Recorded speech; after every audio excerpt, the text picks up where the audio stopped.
సూర్యోస్మి. నేను మీ విక్రమాదిత్య. ఆరోగ్యమే మహాభాగ్యం, ఆరోగ్యం భాస్కరాధీనం.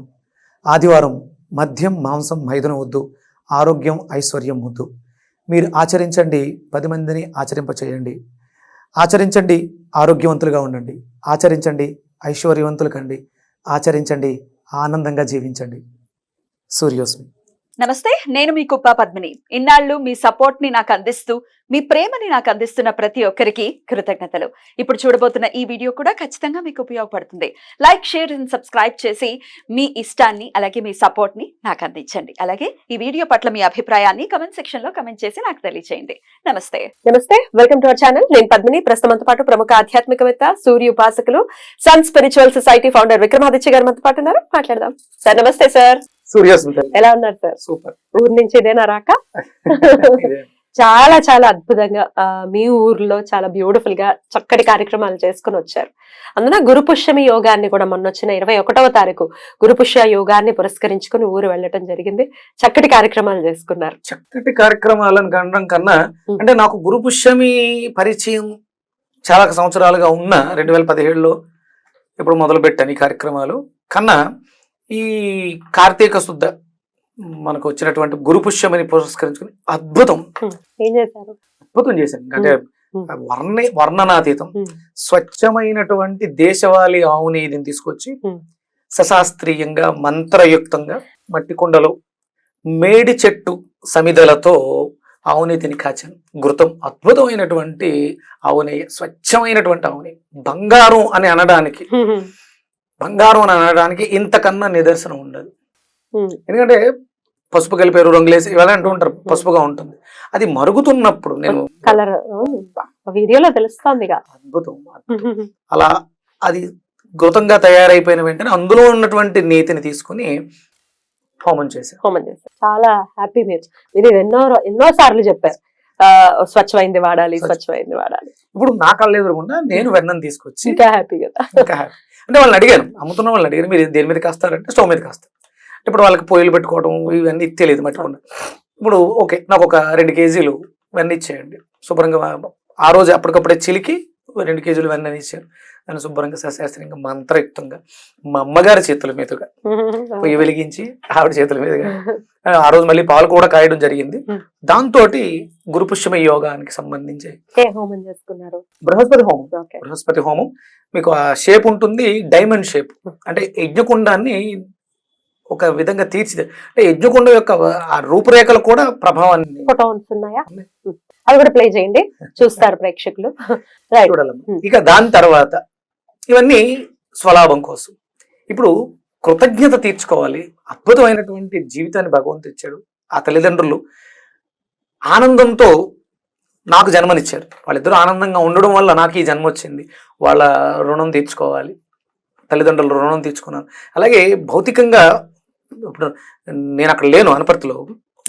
ఆ ప్రాంతంలో వాళ్ళు చేస్తున్నటువంటి సేవలు నా చిన్నప్పటి నుంచి నాకు పరిచయస్తులు చేస్తున్నటువంటి, అంటే ఇంతకన్నా తక్కువ స్థాయి అని కాదు కానీ ఆ పనిని బట్టి అలాంటి పనులు మనం అసహించుకుంటాం. కానీ దాన్ని కూడా ఒక బాధ్యతగా చేస్తున్నటువంటి, నేనేమంటానంటే వాళ్ళని గ్రామ సైనికులు అంటాను.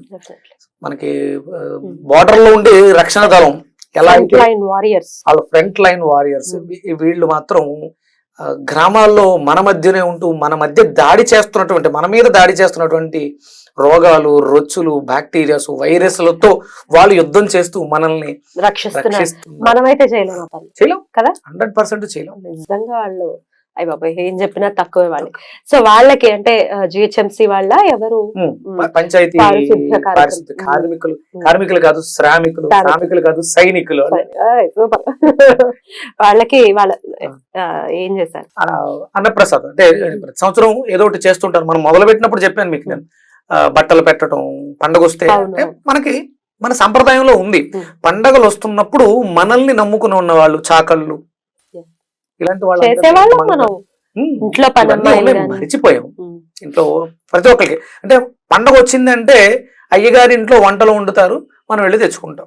అంటే వాళ్ళు అంటే లేక కాదు, వాళ్ళ శ్రమ చేస్తూనే ఉంటారు. వాళ్ళు కూర్చుని పిండి వంటలు చేసుకునే అంత సమయం వాళ్ళకు ఉండదు. అందుకని వాళ్ళ సమయాన్ని మనకిచ్చారు కాబట్టి మనం చేసి వాళ్ళకి పెట్టడం అనేది మన బాధ్యత. అలా ఉండాలి, ఉండేవాళ్ళు ఇది వరకు పూర్వీకులు. సరే, ఇప్పుడు మళ్ళీ ఉండాలి, చాలా చక్కటి రావాలి. అందుకని ఇప్పుడు భాగ్యం కావాలమ్మా. ఏం చేయాలంటే కృతజ్ఞత భగవంతుడికి సమర్పించాలి. ఎలా సమర్పించాలంటే ఆ దానం అపాత్రం కాకూడదు, అస్సలు కాదు. మనకి ఇక్కడ కూడా మన హైదరాబాద్ లో నాకు కొంతమంది అలా తిరుగుతూ ఉంటాను, చూస్తూ ఉంటాను, వాళ్ళకి కూడా ఏదో పెడుతూ ఉండాలి. ఎందుకంటే వాళ్ళు లేకపోతే ఇక పల్లెటూర్ల కన్నా సిటీస్ మరీ దారుణం అయిపోతాయి. సిటీస్ లో అయితే వాళ్ళు పాపం టీ డబ్బులు అడుగుతూ ఉంటారు, దానికి కూడా విసుక్కునే జనాలను మనం చూస్తాం. ఎంత తప్పు. ఎంత ఇస్తాం, ఎంత ఇచ్చేస్తాం? ఓ 50 రూపాయలు ఇస్తాం, కొన్ని 100 రూపాయలు ఇస్తాం, అంతకు మించి అయితే ఏమంటే అవసరం లేదు. వాళ్ళు దాని అంతకు మించి ఎక్స్పెక్ట్ చేయరు. చాయ్ డబ్బులు బాబు అంటారు అంతే వాళ్ళు. ఇవన్నీ మూట కట్టుకుని పట్టుకెళ్ళి హాస్పిటల్స్ లో, కార్పొరేట్ హాస్పిటల్స్ లో పోస్తున్నాం. ఇది చేస్తే అంటే ఇచ్చే హృదయం విశాలం అవుతుంది, ఆరోగ్యం మెరుగుపడుతుంది. దానం ఇవ్వడం ద్వారా చాలా తేలిగ్గా ఉంటుందమ్మా. వాళ్ళు మాట్లాడే ఆ 2 మొక్కలు, సుఖంగా జీవించు బాబు, సంతోషంగా ఉండు బాబు, దేవుడు చల్లగా చూస్తాడు, దేవుళ్ళ వచ్చో, ఈ మాటలు మనలో నిద్రావస్థలో ఉన్నటువంటి కుండలిని శక్తిని మేల్కొల్పడం ద్వారా మన బ్రెయిన్ లో ఉన్నటువంటి డోపమైన్ రిలీజ్ అయ్యి ఆరోగ్యాన్ని మెరుగుపరుస్తుందమ్మా. సార్, మరి ఇదే కాంటెక్స్ట్ లో భాగ్యాన్ని పెంచుకోవటం అని అన్నారు. ఇప్పుడే మీరు భాగ్యాన్ని పెంచుకోవటం అంటే ఏమిటి? ఇప్పుడు మేము అంత భాగ్యవంతులం కాము, మాకు అంత భాగ్యం ఏమీ లేదు అనే మాటలు సర్వసాధారణంగా వింటాం. మరి ఇప్పుడు మీరు చెప్పింది కూడా అదే. మరి పెంచుకునే విధానం ఏమిటి చెప్తారా? అంత భాగ్యం కాదు, ఎంతో కొంత భాగ్యం కదా. అంత భాగ్యం కాదు, ఎంతో కొంత భాగ్యం. ఇప్పుడు మన ఒక పని మనిషిని పెట్టుకునే అంత భాగ్యం లేదు. మన ఇంట్లో పని మనుషులే లేరు, మన పనులు మనం చేసుకుంటున్నాం, మన తిండి మనం తింటున్నాం. ఒక గుప్పెడు మెతుకులు పెట్టలేము. కరెక్ట్. రోజుకు ఒక 10 రూపాయలు తీసి పక్కన పెట్టలేము, పెట్టగలం. రోజుకు ఒక్క 10 రూపాయలు. మనం రోజుకి ఒక సామాన్య కుటుంబం ఉదయం టిఫిన్, మధ్యాహ్నం భోజనం, సాయంత్రం టిఫిన్ ఎంత అవుతుంది? సుమారు ఒక 200-300. తక్కువ వేసుకుని నీచంగా వేసుకుందాం, 100 రూపాయలు వేసుకోండి. 100 రూపాయలా? 100 వేసుకోండి రోజుకి. అంటే నెలకి 3000 రూపాయలు. 300 రూపాయలు పక్కన పెట్టలేము. చాలు. ఆ 300 100 మందికి పెట్టక్కర్లే. ఒక్కళ్ళకి ఆహారానికి సంబంధించి ఇచ్చిన ఒక 10 కేజీల బియ్యం, ఒక 1/2 కేజీ కందిపప్పు, ఇలా చిన్న చిన్నవి చాలు. కృతజ్ఞత తెలియజేయడానికి కోట్లు అక్కర్లేద్దమ్మా. మనసు చాలు. మనసు ఉంటే మార్గం 100 ఉంటుంది. కొంచెం చేసినా కృతజ్ఞతే. అంటే కృతజ్ఞత ఎప్పుడైతే చేయటం మొదలు పెట్టావో జీవితం మారిపోద్దమ్మా, నో డౌట్. విష్ణుమూర్తి వచ్చి కూర్చుంటే లక్ష్మీదేవి తిష్ట వేసుకుంటుంది. కదలమన్నా కదలదు, ఆవిడ ఇస్తుందండి. నేనే నిదర్శనం. ఇది నేను నా జీవితంలో ప్రతి చాలా ఆనందిస్తూ, ఎంజాయ్ చేస్తూ, అనుభవిస్తూ మాట్లాడుతున్నాను. పుస్తకాల్లో చదివి మాట్లాడటం కాదు, నా జీవితంలో నేను ఏదైతే చేస్తున్నాను, నేను ఏదైతే అనుభవిస్తున్నాను, దాన్ని మీతో మాట్లాడుతాను, పంచుకుంటున్నాను. ఇక్కడ ప్రాక్టికల్ గా కొన్ని విషయాలు మాట్లాడుకుంటే, మనం ఇది చాలా ప్రాక్టికల్ గా చేసేటటువంటి విషయాలు. ఇది ఖచ్చితంగా మన జీవితంలో మనం ఇది ఒక భాగం అయి ఉండాలి. ఇది వరకు అతిథులు ఖచ్చితంగా ఇంటికి వచ్చేవాళ్ళు, జరుగుతూ ఉండేది అన్న వితరణ అనేది ఖచ్చితంగా జరుగుతుంది. ఒకవేళ వచ్చినా రాకపోయినా మాధవ్ గౌడ అబ్బాయి అంటే యాచకులు ఎవరైతే ఉన్నారో వాళ్ళ కోసం ఖచ్చితంగా ఉంచేవారు కదా. ఒకళ్ళు ఎక్స్ట్రా వస్తారు. ఇప్పుడు మనం అలా ఎవరు మన ఇంటికి రావట్లేదు, వచ్చేలాగా మనం బిహేవ్ చేయట్లేదు. అసలు ఇలా ఈ యాచకులు అసలు రావట్లేదు, ఇంటి ముందుకే యాచకులే రావట్లేదు. ఎవడు పెట్టకపోతే వాళ్ళే వస్తారు పాపం కదా. సో ఇలా ఇచ్చే గుణం మనకు ఉంది డెఫినెట్ గా. ఇది మనం మళ్ళీ తెచ్చుకోవాలి. కానీ ఈ మాటలు రుచించట్లేదు జనాలకి. ఎంతసేపు రెమెడీ చెప్పండి, దీనికి ఇది చెయ్యాలి, ఏం చేయమంటారో చెప్పండి, నాకు ఈ ప్రాబ్లం ఉంది, ఏం చెప్పండి. ఈ ప్రాక్టికల్ ఇవన్నీ కాదండి, మాకు తెలుసు. మరి తెలిసినప్పుడు చేస్తున్నావా అనేది క్వశ్చన్. దీని గురించి మీరేమంటారు సార్? ఇది అదే దౌర్భాగ్యం అమ్మా. అంటే సింపుల్ గా అయిపోవాలి. ఇప్పుడు డబ్బు, ప్రతిదీ డబ్బుతోటే ముడిపడి ఉంది. నువ్వు రెమెడీ చెయ్యాలి. ఊరికే కూర్చునే ఒక మంత్రాన్ని వల్లెవేసేస్తే మంత్రం, ఇప్పుడు నేను తేజోమయ దేహి మంత్రం, అద్భుతమైనటువంటి తేజస్సు, పేరు ప్రఖ్యాతలు, భగవంతుల్లో ఉన్న క్వాలిటీస్ అన్ని ఉన్నాయి.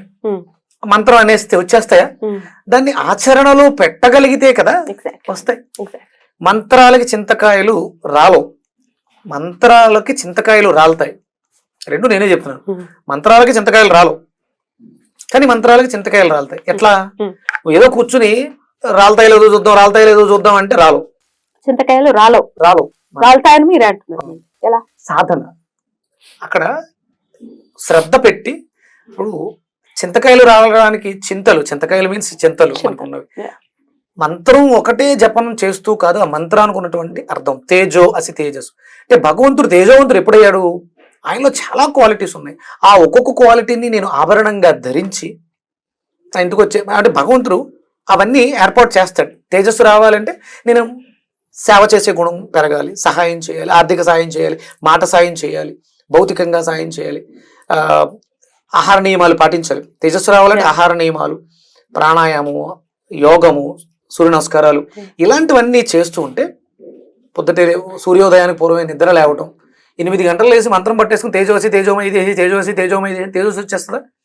సూర్యోదయానికి పూర్వమే నిద్ర లేచి కాలకృత్యాలు తీర్చుకుని వాకింగ్ చేసి సూర్య నమస్కారాలు చేసి ఇంటికి వచ్చి యజ్ఞం అయితే మనకు తెలిసినటువంటి సంధ్యావందనం చేసుకుని ఎవరైనా అతిథులు వస్తే వాళ్ళకి దానం చేయడం ద్వారా అప్పుడు వీళ్ళు బయటకు వెళ్ళి మాట్లాడతారు. మనం చేసిన పనులను గమనించిన వాళ్ళు మాట్లాడతారు.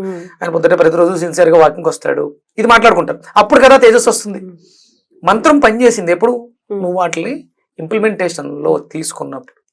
ఇలా రాళ్ళు ఎందుకన్నావు అంటే ఓన్లీ మంత్రాన్నే పట్టుకుని నేను ఎక్కడికి వాకింగ్కి వెళ్ళను, 8 గంటలకు శుభ్రంగా దున్నపోతలో పడుకుని లేస్తాను, శుభ్రంగా తింటాం, అయిపోయిన తర్వాత అప్పుడు జపమాలు ఎట్టేసుకుని లేకపోతే ఎక్కడో రాసేసుకుని పేపర్ మీద రాసేసి ఈ మంత్రం అనేస్తారు. వస్తుందా?